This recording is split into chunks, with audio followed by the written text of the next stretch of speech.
Hello, friends and innovators.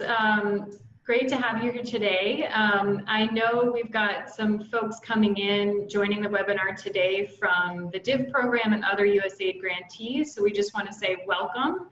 Thank you for joining us today. This is the Navigating Partnerships and Procurement Process with USAID webinar. I'm hoping you're here for the right one. My name is Katie Shipley. I work for DAI as supporting USAID's US Global Development Lab in Washington, D.C. My job is really to help USAID supported innovators like yourselves, the ones joining us today, to collaborate and connect with more traditional USAID partners and programs to help your small business or organization scale your innovation. So I'm hoping that everybody who's joined today has done their homework.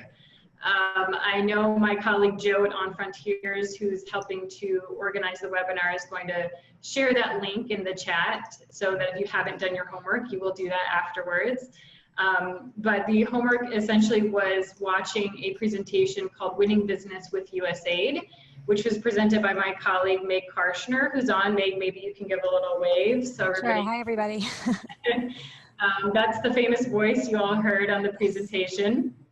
And she did a great presentation on how to do business with USAID. And what was a little bit different about Meg's presentation was it wasn't from USAID on how to do business with them. It was from an insider, someone who wins business with USAID very regularly.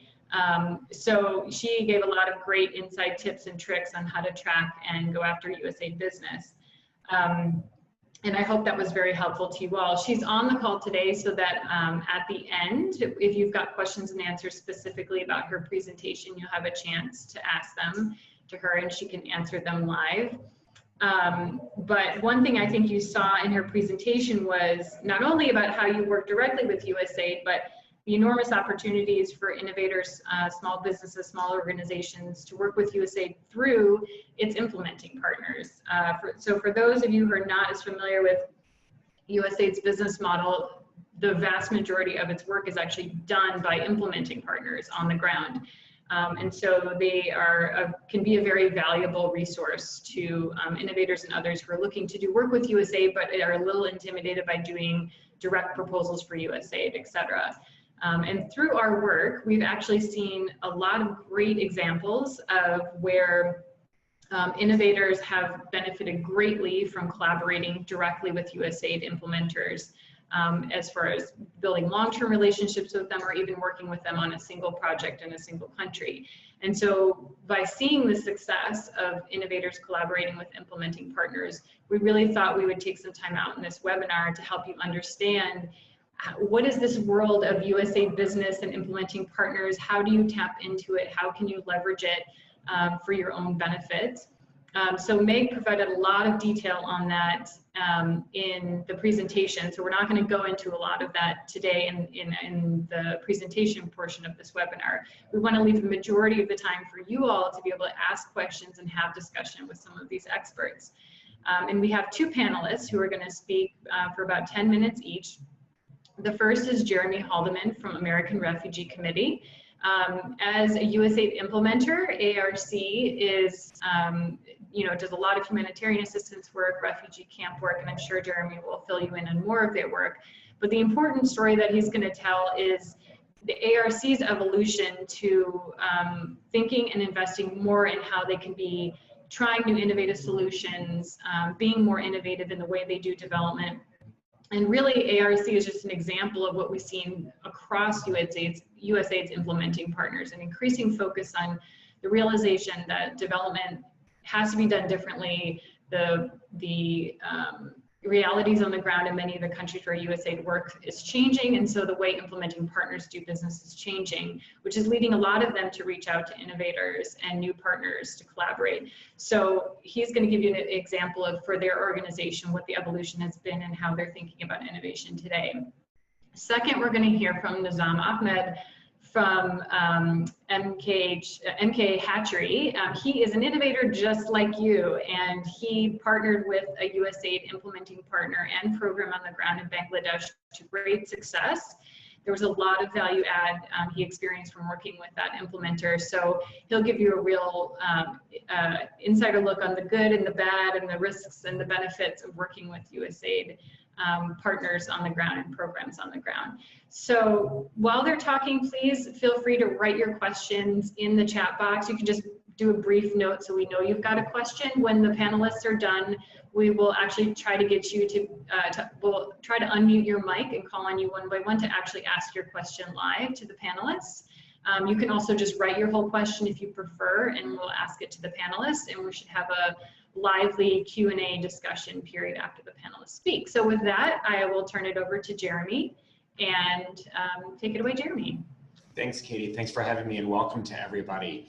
So yeah, as Katie indicated, I work for the American Refugee Committee, and for a little bit of background on our organization, we're about a 50-ish, $60 million nonprofit focused mainly on humanitarian assistance in 11 countries around the world, in Africa, a couple in the Middle East, and then 2 in Asia. And so in the USAID implementer world, we're considered relatively small to medium in that larger universe, even though, I mean, folks like us, it's a lot of money. And as Katie indicated, what ARC has done over the course of the last couple of years is kind of shift the way that we're looking at and approaching to development, to both humanitarian assistance and development work that we do in our programming. And by that, what I'm saying is that we've actually we've made a shift in terms of how we're looking at our programming and how we're going back to our donors and talking about how we think we should be making the change. We have this kind of phrase that we say, you know, as you look at development over the course of the last, 30, 40, 50 years, a lot of work by our organization, other implementers, USAID, State Department, et cetera, has been great, but the state of the world has shifted from, really complicated to intensely complex now. So I think the time is right for new solutions. And that's what we've been doing. So what we have done is we have made the shift over the course of the last couple of years, and we have about 30% of our funding is actually now what we call through diversified streams. Some of that is still USAID, some of it's still State Department, some of it's still UN within that 30% bucket.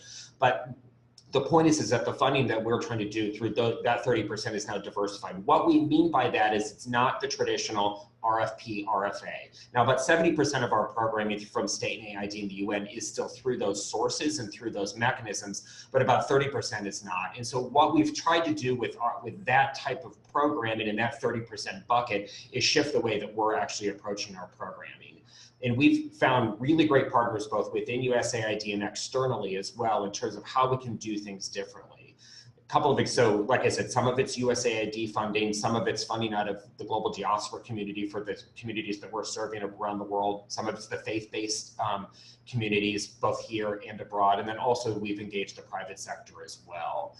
And what we try to do in terms of that diversified bucket of funding is this, we believe as an organization that we exist first and foremost to be a platform to actually bring folks together to help build out new types of programming. So if everyday individual wants to try to make a difference in the world and help other people, we want to be a platform to help make that happen. So we're trying to bring new sets of people to the table to design solutions that resonate in a new way and in a way that's actually going to still be impactful, but at the end of the day is new and different.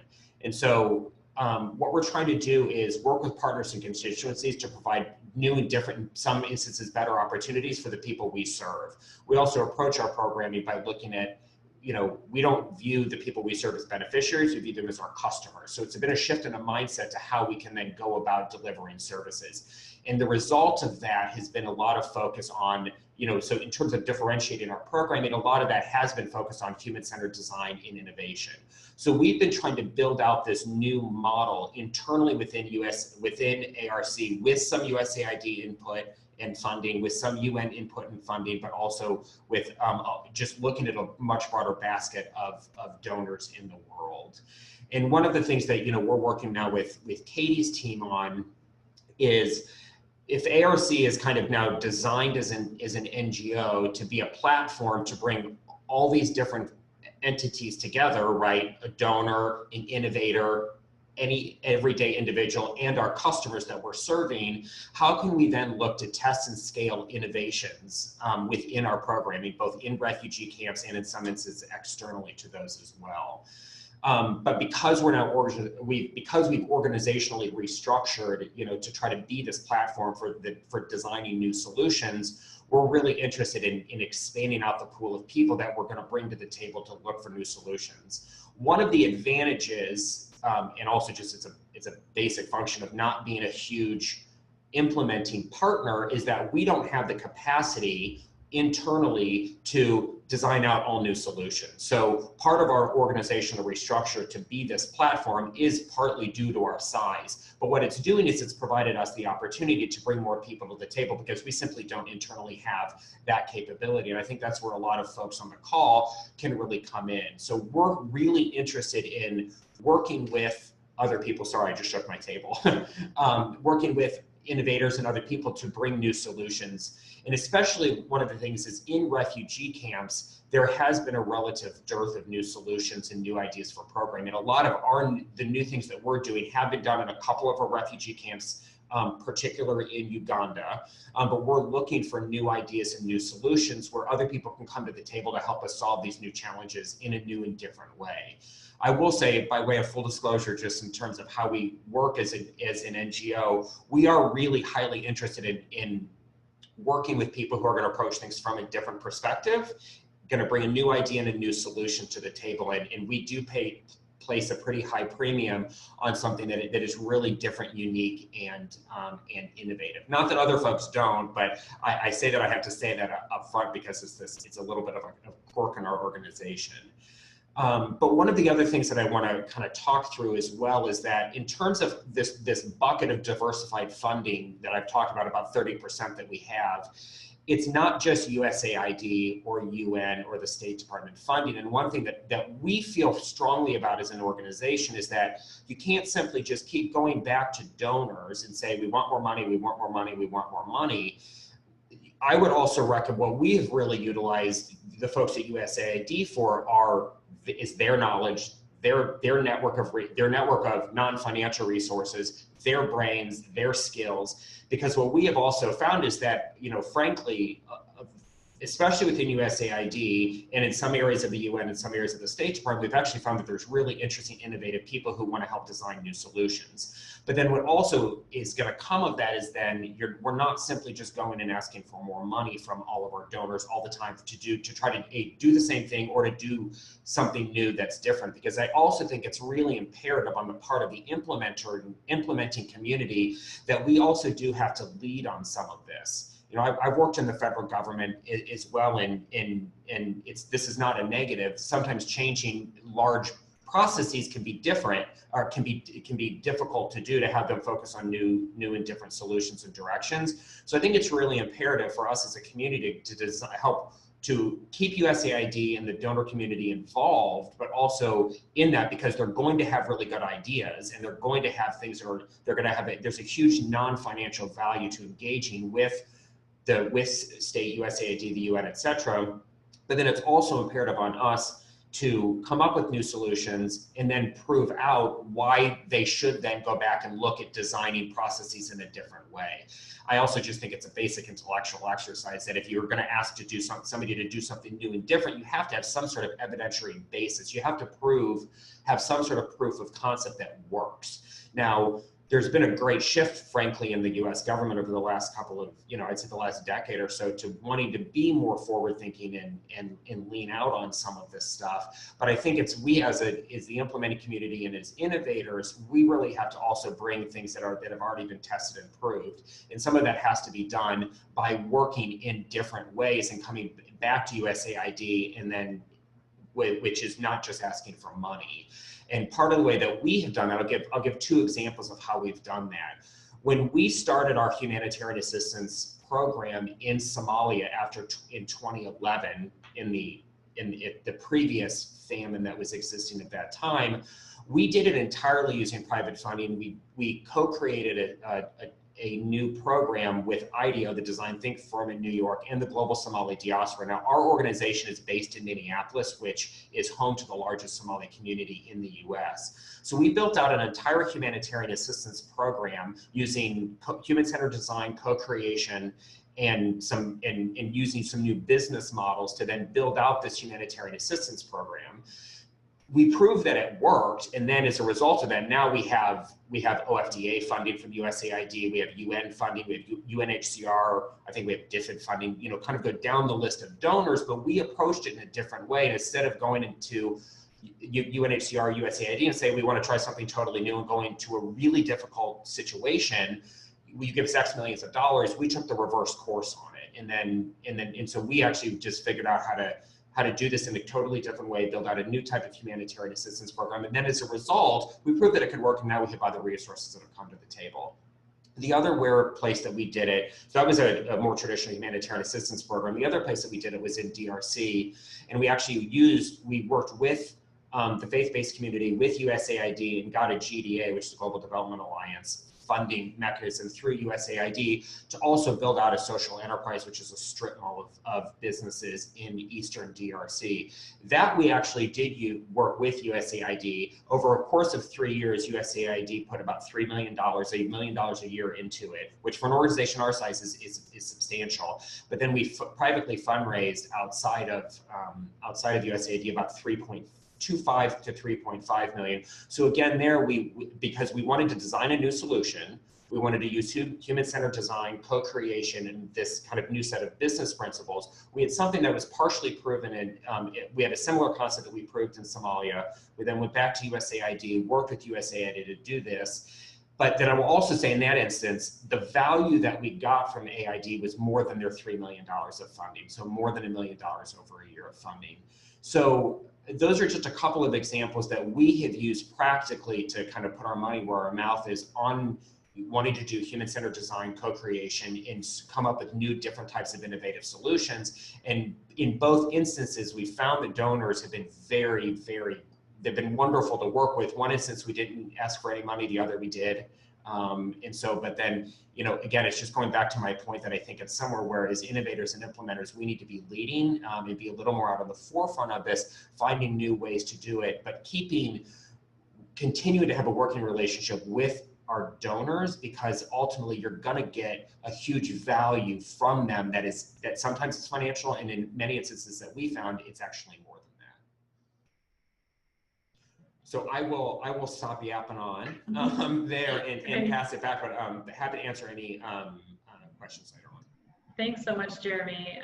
And please, if you have a question for Jeremy, type it into the chat box and we'll get to it at the end after Nizam speaks. And I just want to emphasize what Jeremy was just saying as far as how they've leveraged more than just financial resources with USAID. And that's what we've seen with innovators collaborating with USAID or implementing partners as well, is the real value that they can get out of just access to the expertise that are in many of these organizations that can be really helpful to a small business or small organization trying to expand.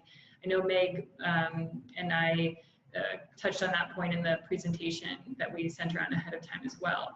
So with that, let's turn it over to Nizam, who will speak from an innovator's point of view on what it's like to work with USAID implementing partners and programs in the field. Go ahead, Nizam. Hi, thanks, Katie. Good morning, everyone, and thank you, Meg, for that great presentation. I know Jeremy's been talking about the implementation side. We are a black tiger shrimp hatchery. So to just give you a quick background, Bangladesh is a mangrove area where black tiger shrimp is like a natural product. So black tiger shrimp's been always farmed here for centuries. But what we found when we built a hatchery in 2004 is that we already started to see the effects of overfishing. And what we saw that every year, the number of wild breeders that we could find from the trawlers were getting less and less, and they were becoming smaller in size. And by the end of 2010, 2012, we started to see that most of them carried a disease called white spot, which was devastating crops in the farms. So at that point, my father, he attempted to create a breeding program with the help of CSIRO, a university out of Brisbane. But after 2 years, we and without having enough funding, we'd had to shut down that project. And we continued to run our hatchery in the conventional way with the wild breeders. So in 2013, we met with Moana Technologies from Hawaii and Andrew Kulgis from Aquatic Farms. And they decided, they put us together with the Feed the Future Food for Innovation Fund, and we put up an application to get a grant to start importing genetically improved, disease-free disease-free domesticated breeders from Hawaii. So this was our first interaction with USAID and its implementer FinTrack for the for this project. And so throughout the next 3 years, we actually managed to work with USAID and a couple of their implementers in many different ways. So the first time we interacted with USAID and FinTrack, it was in the form of assistance in what we would call, we didn't get a grant for, I don't know how the word is. We didn't per se get a grant for building capacity or anyway. What we got was they provided Moana Technologies with the grant, and they supplied us with the first 1,000 pairs of breeders and 4,000 parent post larvae. So just to explain here, the breeders are about 8 months old, and the post larvae are about 12 days old. So we got these 2 batches and we started to get to work, but we ended up finding out that we don't have technicians or marine biologists in Bangladesh who are capable of taking these breeders and getting production out of it. So after the first year, when we couldn't meet our target, FinTrack and USAID came through again, and this time they provided assistance in terms of technical assistance. So they gave us a technical team, a 4-member team that was there with us from February all the way till August to help us support our production and figure out what was so challenging about our environment and our hatchery that we couldn't take like a healthy breeder and put it to production. So that was 2013, and in 2013, with that assistance, we were able to get a little bit of success. We got our initial hint of sunlight, if you may, and we were able to produce about 30 million post larvae. So in our hatchery, we get the mothers and we sell post larvae to the farmers, which they then grow out. So after that stage, we came in touch with the AIN project, which is another implementer for USAID. The AIN project, which is aquaculture for income and nutrition. They've been already working in Bangladesh and to try and increase nutrition through aquaculture and also alleviate poverty. So black tiger shrimp, being a cash crop for our country, is mostly exported. So when they saw that we had the ability to produce disease-free seed, we got in touch with them, and we were able to use their network of field agents who are already in the field supporting smallholder farmers with technical advice on how to raise fish, how to feed fish, how to sell them, and all of this. So that's the 3rd time we partnered up with USAID, and this time they were assisting us in increasing our capacity, not only to produce, also our capacity to reach smallholder farmers. Because for us, we had a capacity of about 150 million PLs, post larvas, and there's about 200,000 smallholder farmers, and the entire market was for about 8 billion post-larva. So there's no way that we could meet the demand or reach 200,000 farmers just on our own in a small amount of time. So once again, there we leveraged the connections and the network that the AIN project had on the ground to support our marketing efforts. So basically, throughout our business cycle, USAID has been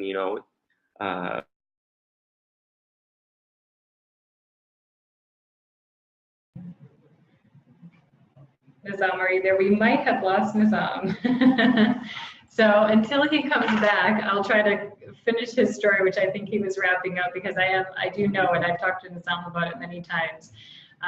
But essentially, as he was saying, he leveraged this USAID project and implementing partner to access a market of smallholder farmers and buyers that they couldn't have accessed individually. Doing contracts with thousands of smallholder farmers wouldn't have been possible for them at that stage. And so working with the project to consolidate those purchases helped their business grow. It helped farmers get more access to this superior product, so they were able to produce more, better quality shrimp, sell more, and increase income. So it really addressed the two issues of that project, which were food security, nutrition, and income. And Nizam, I see you're back. I was just doing a quick summary of your story, but please feel free to continue now that you're back. No, go ahead, I'll let you finish.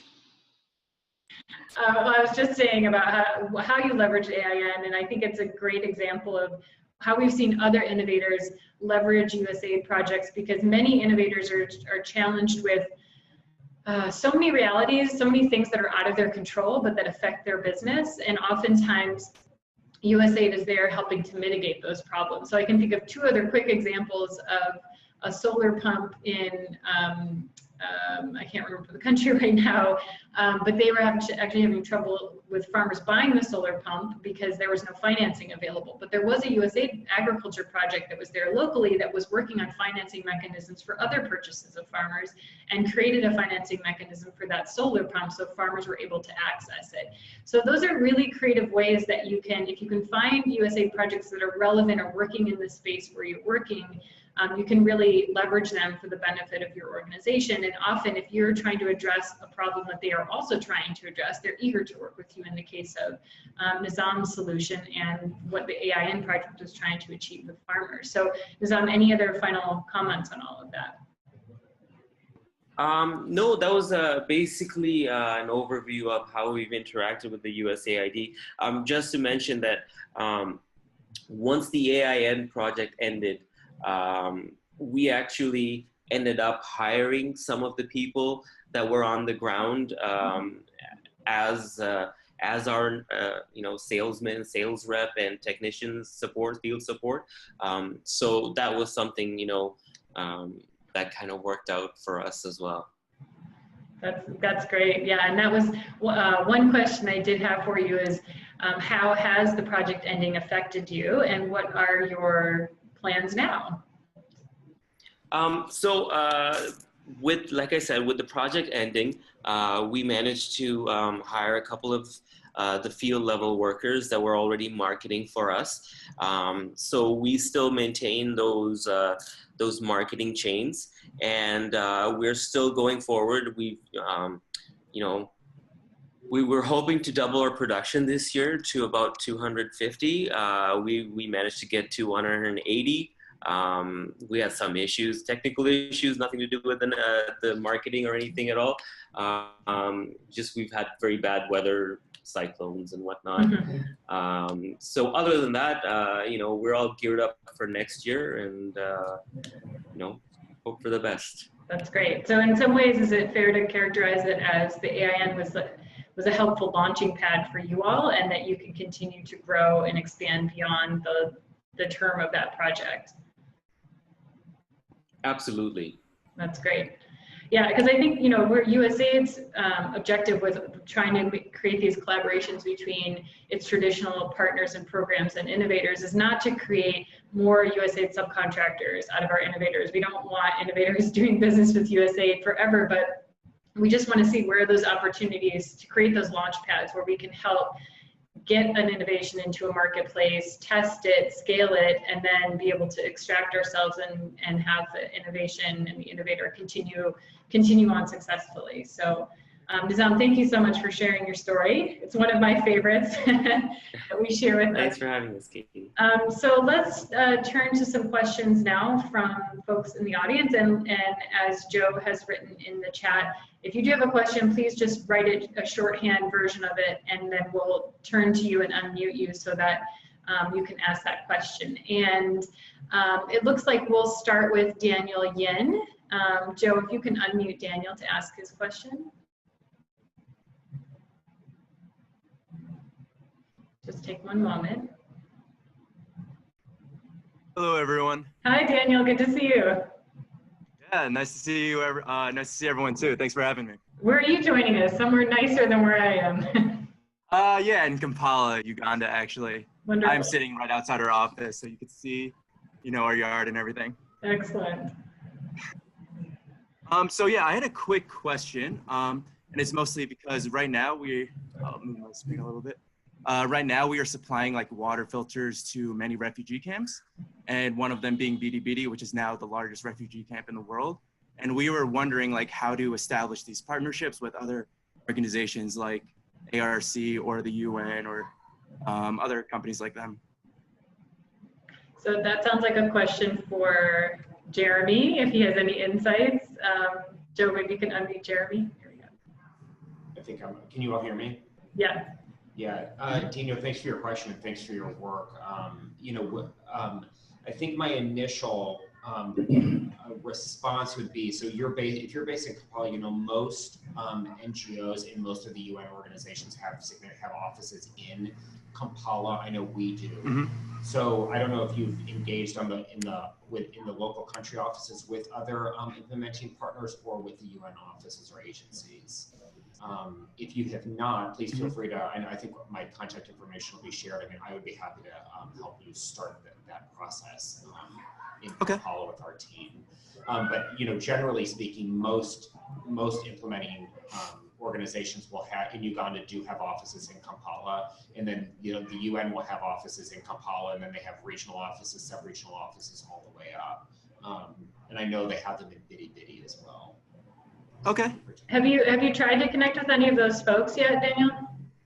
I don't believe with UAR, but I know we've partnered with Oxfam in the past, and we've supplied 500 plus filters to Bidi a few months ago, actually. So I could, you know, reach out to the Kampala offices. I know there are a lot of NGOs based there, like just as Jeremy said. So yeah, that helps a lot. And Daniel, can I just put you on the spot for a second and ask if you have collaborated with Oxfam before, have you found that through that collaboration, are they interested in taking your technology to some of their other locations or some of their other camps? Like, has it led to a longer term relationship, I guess is my question. Sorry, you're breaking out a little bit, but I think I got the question. Okay. Yes, that it actually has, right, they actually recently bought a few more filters, around 60, and they're supplying them also to low-income communities around Uganda. So in like rural communities where they do not have access to, you know, clean water. It's estimated around like 20 million people around Uganda out of 40 million people don't have access to clean water. So there's a lot of potential here to continue working with other organizations. That's great. Well, we'll certainly keep you in mind as we connect in our work with other implementers that may be relevant to you all and help connect you with any other organizations we think could be helpful, knowing that you guys are looking. That's great. Thank you so much. Thanks, Daniel. Thanks for joining us. And Daniel, this is Jeremy. I'll just add on. I'll also, I'll get some more information if you don't mind from you about yours, and then I can run it through internally in our organization as well. Okay, that sounds great. Thank you. Okay, we got a lot of questions coming in. Joe, do you mind if we go to Paige Fisher next? Let's give a moment for Paige to connect with with us. And I think, Jeremy, this would be another question for you. So heads up on that. Nice. Okay, my webcam's out, but Jeremy, I'm interested in the notion you mentioned of sustainability here, going to the private sector first, leveraging USAID's non-financial resources up front, and then returning after a proof of concept and scaling with them very much after the fact at a funder level. I'm interested in your story a little bit more. Maybe it'd be helpful if you could review the actual mechanism that you used at the end to work with USAID financially, and then maybe any advice you have for best engaging them early on to be really thoughtful about those non-financial resources you mentioned. Sure, I'd be happy to. So just as a point of clarification, so the first time we did this in Somalia, we did it wholly using the private sector. We didn't, when I was giving the explanation, there were actually two different models that we used. One in Somalia where we fundraise entirely the program to start the program out of the private sector. And that what happened to be, that instance was the Global Somali Diaspora Forum program in Somalia. Mm-hmm. The second one that I talked about, we actually worked hand in hand with USAID throughout the process. And that was utilizing the funding mechanism with the team from AID can explain this much better than I can. It's called a GDA, it's a Global Development Alliance, mm-hmm. Which is I don't think it's necessarily a pot of resources, it's a mechanism, but I'll defer to the AID team on that. But what I was saying was that we wanted to do something differently. So in Somalia, we built out a program, again, using human-centered design, using co-creation, and we did it entirely using private sector resources. So we had somewhat of we wanted to have a track record. I mean, we did it to do it because it was the right thing to do, and to, because we wanted to serve our customers in Somalia in a new and different way. But then since we had already done it, when we worked hand in hand with USAID and IDO again, and a different customer base, this time in the eastern part of DRC, we had a model that we had built out. So it was that we had a little bit of a proof of concept in terms of the process of how we were doing it. So that was where we were. So in that instance, in DRC, it was a different customer base. It was a different concept, but it was a similar process that we went about. And in that instance, we did use USAID funding, and they put in $1 million a year throughout the process, throughout 3 years. Got it. Really helpful. Thank you. Thanks so much, Paige. Appreciate your question. And I think that leads to another question we actually got ahead of time. And I'm hoping that our friend Jason Friesian has connected live with us. And Joe, if he has, can you track him down and get him live? He sent in a question ahead of time that I think is really relevant for what we're talking about, which is, if this is an interesting avenue for you of thinking about of interest in leveraging USAID traditional implementing partners and programs, but you don't know where to start to find those folks. Meg had some great advice on that in the presentation that we sent ahead of time, and if you haven't already watched that, please do. But Jason also asked this question, which is, what's the best way to find out which organizations are bidding on different awards, grants, or contracts with USAID? Oh, I see Jason, he's there. So Joe, I don't know if you can try to connect him.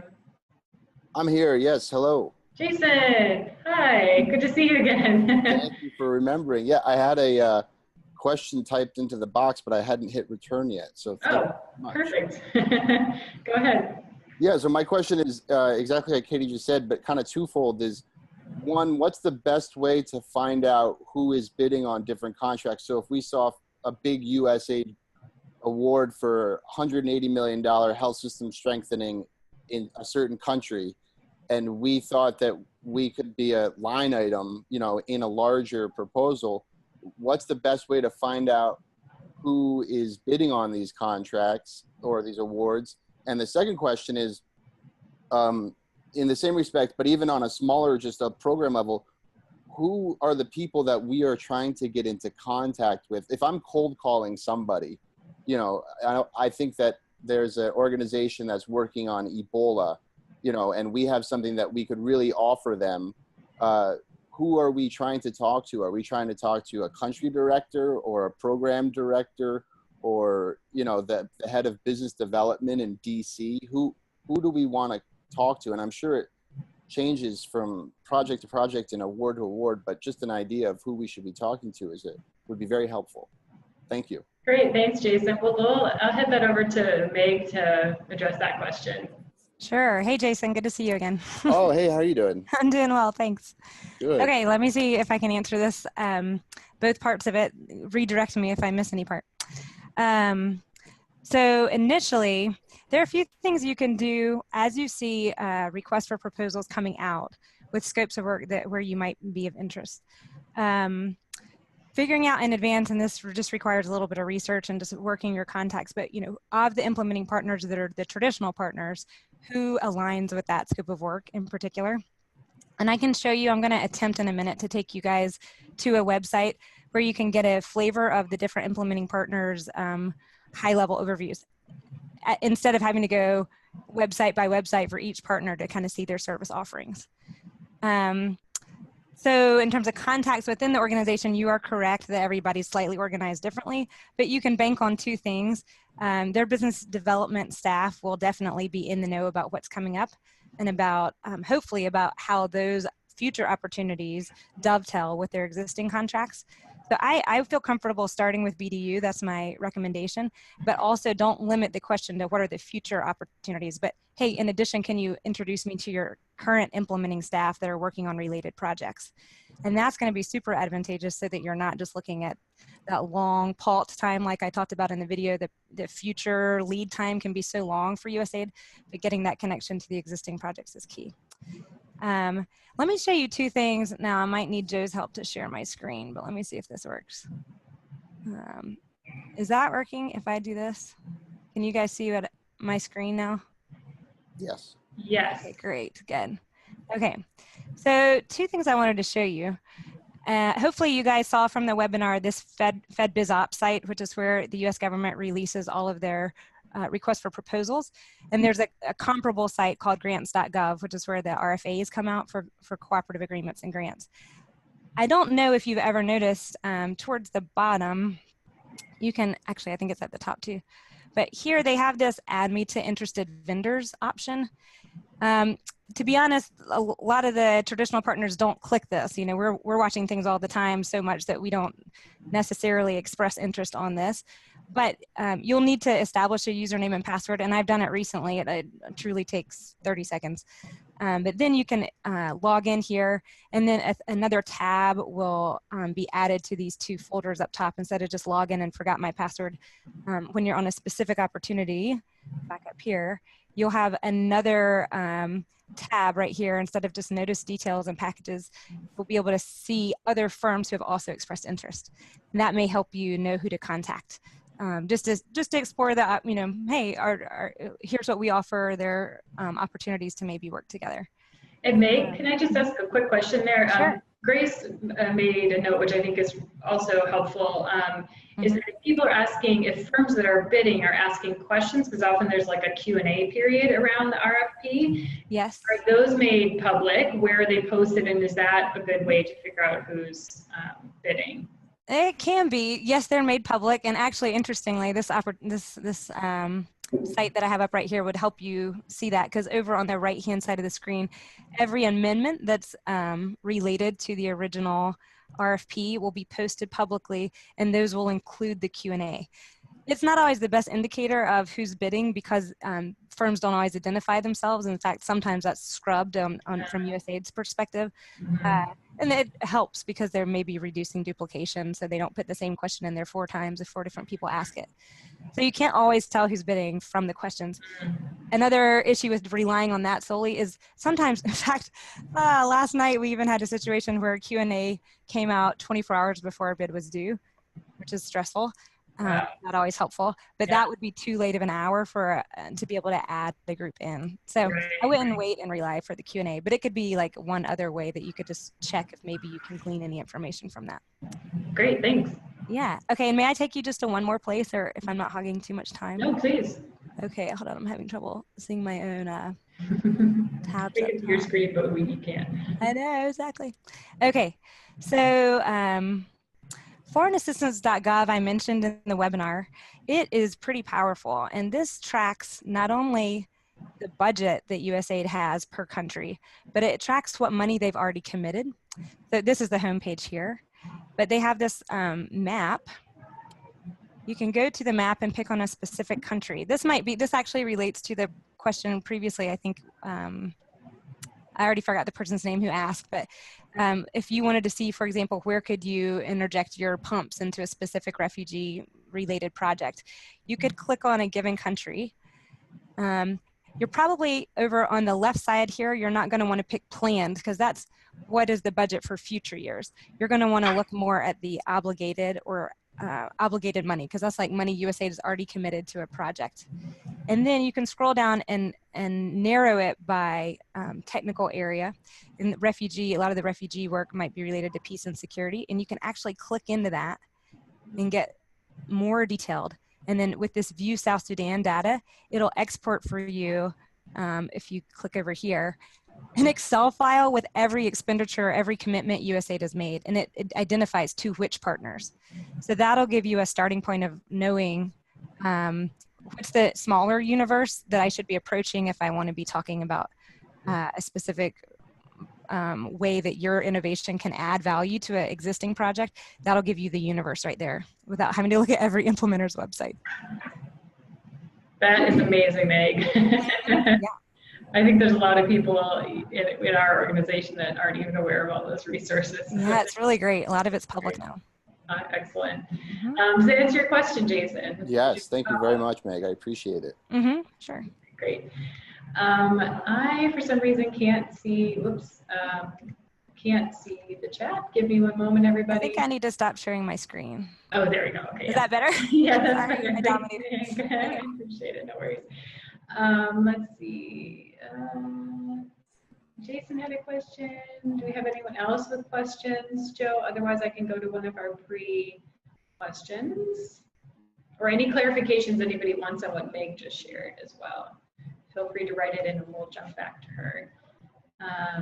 All right, so one other pre-question that we had was, with limited resources, how can we best determine which primes to team up with to win bids? So this is all, these two questions are really focused on the bidding process. So when USAID wants to do a new project and they're looking for implementers to do it, putting out a request for proposals, having implementers respond, that piece of the collaboration. Whereas others like Nizam had worked with projects once they were already up and running on the ground. But with this specific question, maybe Meg, you can answer that. You know, if there's multiple people bidding on something, how do you decide who to approach and who to bid with? Sure. Well, it's interesting too, because if you're approaching this from an innovator's perspective, where I think I clarified this on the webinar in advance, but you know, maybe you don't even aspire to have long-term staff on the ground and contribute for the longevity of the project. It may be that you can infuse your value add in a way that doesn't have to be limited to one offerer. Like it's possible if you have an innovation that you think will really augment the development impact of the project, go ahead and pitch the idea to multiple firms. And some of them may recognize like, hey, there's value in having you even if you're not exclusively on our bid. And ask for that. Ask, do I have to, you know, I'd prefer not to be exclusive with you. I think that this is something that would, whoever wins the project, this could add value to the final implementation. So it's totally appropriate for you to ask for that. So you could potentially bid with multiple bidders. One other thing I haven't mentioned yet that we are actually asking USAID to encourage innovation by adding language to evaluation criteria that rewards innovation being part of the design. So as you're looking at different opportunities, considering where do you want to jump on, if there is evaluation criteria that recognizes the value of innovation for that project and would even apply more points, that in particular is going to be a place where you will be valued. Excellent. Great, that's great insight, Meg. I appreciate it. Paige had another question. Paige, do you mind if we just jump back to you to ask it live? Oh, sorry, I think I cut out. We got you now. Great. Just asking back to these non-financial resources from USAID. Do you have any advice around best practices for the USAID co-creation processes and the GDA, BAA mechanisms? Great question. I don't know, I was thinking of turning it to Grace Kim from USAID if you had any thoughts about that in particular. I know that's not exactly the area that you work on in the lab, but Joe, if we could unmute Grace to address that question. Okay, can you hear me? Yes. Okay, great. So Paige, referring to your question about non-financial support, Katie is actually, I'm going to throw it back to Katie at some point, but Katie is actually leading our applied innovation program where she's specifically working with USAID missions or implementing partners who may have a particular request for a certain type of innovation to plug into their programming. So that's one thing that we're doing at USAID. Another program that we've started to experiment with starting earlier this year is providing technical support, technical assistance to some of our grantees. So those are all non-financial support, like, I don't know, if a grantee is trying to replicate their sales strategy in a different country, you know, connecting them with consultants who might be able to help them come up with that strategy. Or perhaps you need a whole different way of doing business. So it's more like operations focused. So what we're trying to do is figuring out and also experimenting within our team is, you know, what are the best ways that we can support our grantees so that they can scale, so that your core business becomes stronger, so that you can actually make more impact in either the number of beneficiaries or customers, but also geographically as well. I don't know if Katie, if you want to talk more about your applied innovation matchmaking program. Sure, and I'll just ask Grace to mute because we're in the same room, sitting across from each other. So that's great. Before I get into anything more on applied innovation, you asked specifically about BAA and co-creation. There are these new mechanisms that often include financial resources as well as other resources that USAID is experimenting with around the world through its missions and also here in Washington for how can we engage innovators in new ways that aren't sort of this traditional procurement model that we were talking about with Meg.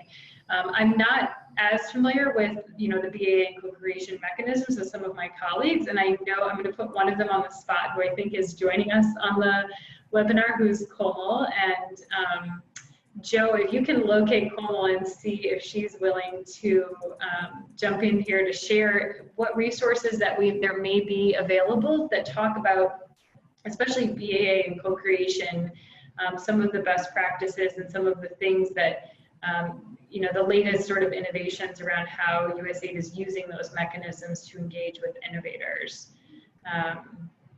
So just let me know if she's on. And if she's not, Paige, what we'll do is I'll try to send a follow-up email to all the participants to share some of the latest thinking on those 3 specific models that you mentioned. And great, looks like Komal is able to join us. And Komal, I hope you don't mind me putting you on the spot, but wanted to know if you had any insights on this question. Hi, Katie, this is Komal. I'm so sorry you cut out during the question itself. Sure, well, I'm just looking actually at Paige had written the question about, do you have any advice around best practices for working with USAID on GDA, BAA, or co-creation mechanisms? And I know that we had been working on, you know, best practices around that. And, you know, I don't know from your perspective, from the learning perspective, if you can say a few words about where USAID is in using at least co-creation. I know specifically we've worked on, if you had any insights for that. Yeah, absolutely. So there have been a number of instances where innovators have really worked very, very closely, both on a co-creation, systems, prizes, challenges, and other types of innovative approaches.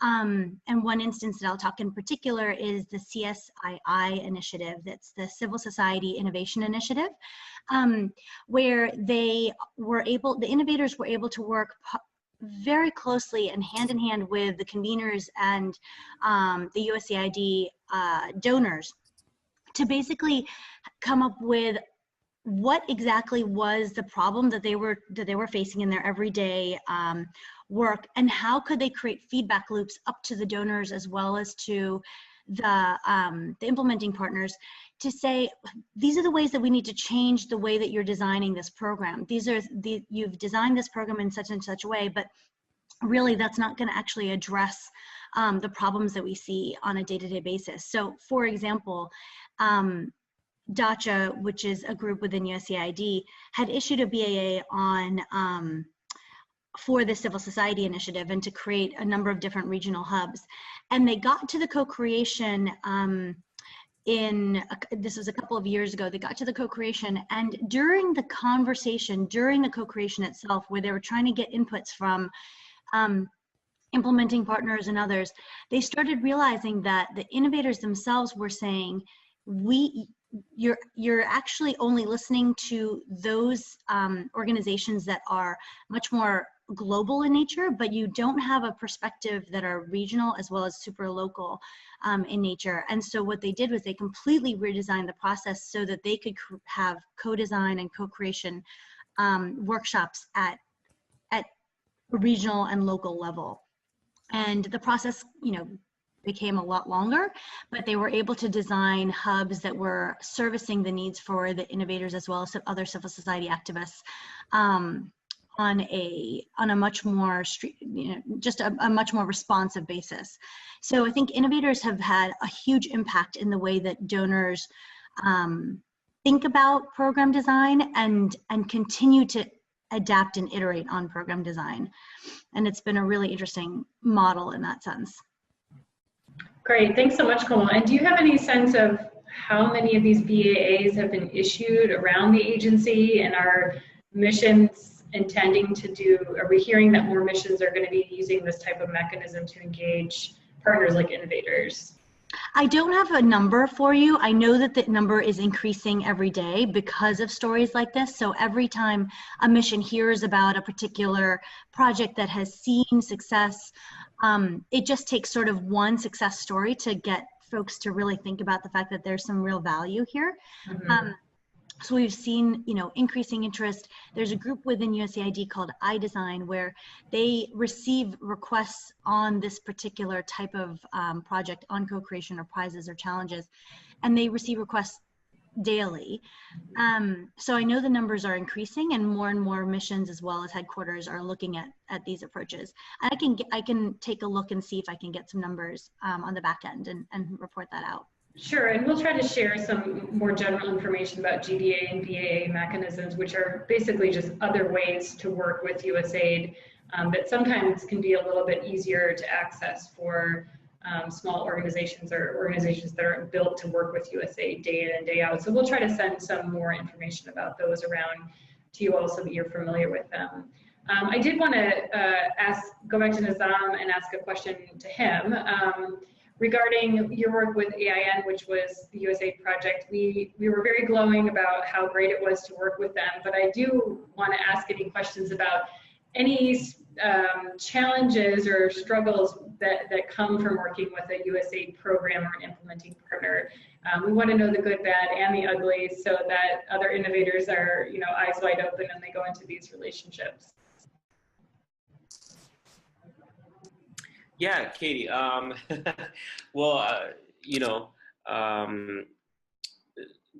There's a couple of instances that we've worked with the AIN, and they've helped us out. Like I said, the number one spot was the marketing, right? So in terms of that was a great benefit to us. They helped us establish a presence in the market where we had none before.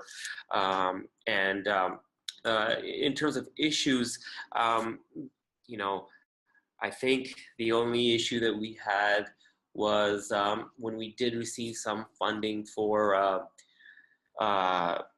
increasing our capacity in terms of number of tanks that we have to produce. So we just found that it took a long time to get the wheels rolling and the funds dispersed. So we actually missed like half of our season by the time the funds came around and we could have our capacity built out.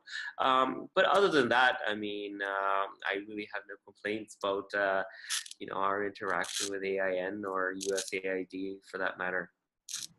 That's great, Nizam, and I'm sure a lot of the DIV innovators who've joined us can also relate to the issue of how long it takes for funding to move sometimes when you're working with USAID programs, and sometimes there are special approvals that are needed, and you know, it is a bureaucracy, and that bureaucracy funnels down to the implementing partner in the program.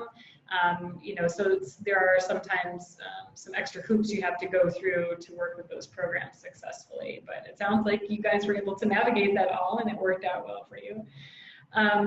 Great. At this point, I don't see any other questions.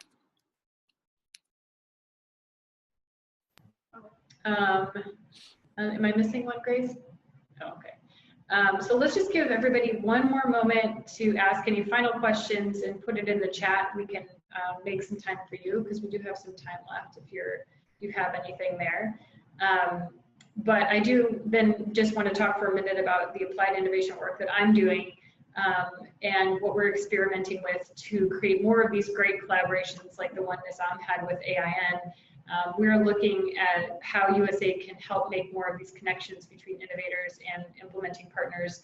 This webinar is one of those activities that we're doing to create more demand for connections, but we're also doing some matchmaking as well. So Jeremy, for example, has sent us a few of their development challenges they're facing on the ground, and we're doing some research within our own pool of innovators that we know of and others to share with him some of the most relevant innovations that are emerging that could help with those challenges that he's facing on the ground. So we're providing that kind of matchmaking service to implementers in USAID, folks that have development challenges and are looking for innovation. But then we also do help innovators as well who are trying to connect with implementers to do it from the opposite side. So if there are, you know, if you're an innovator and you're an implementer, you're interested in getting to know or building a relationship, feel free to reach out to me. I think I asked Joe to share our contact information of all the panelists with everybody who joined us today. So that if you have any follow-up questions, you can do that, and feel free to ask me that as well. And with that, I don't think we have any more questions, Joe. So I'm just waiting for Joe to confirm that there's no more questions he's received. I did just get an update this morning from another innovator that worked with the USAID project, the innovation, the Ignitia innovation, which is a weather prediction model that can be used by farmers in the tropics to better predict when rains will be coming. And they've been working with a project in Mali and Burkina Faso, a project that's a USAID funded project, and an implementer who's already, just as in Nizam's situation, was already working with thousands of smallholder farmers, and we're able to very easily get that solution into the hands of farmers to test it in this current growing season. The farmers have been really happy with it, and are likely to, you know, be in a position to continue purchasing that innovation after the project. So it's another great example of a project that was able to get a new innovation into a market, scale it up, actually create some demand and some consumers that are willing to pay for that service after the end of the project. So just another great example that's emerging that we're tracking. If any of you all also have examples of where you've worked with USAID programs or implementing partners, we'd love to hear about it. Please let us know. But with that, we don't have any more questions, so we'll let you all go early. We really appreciate everybody's time. Thank you so much to our panelists, Nizam, Jeremy, Grace, Meg, Joe, for organizing everything. We hope you all have a great day, and please contact us if you have any follow-up questions at all. Thank you so much.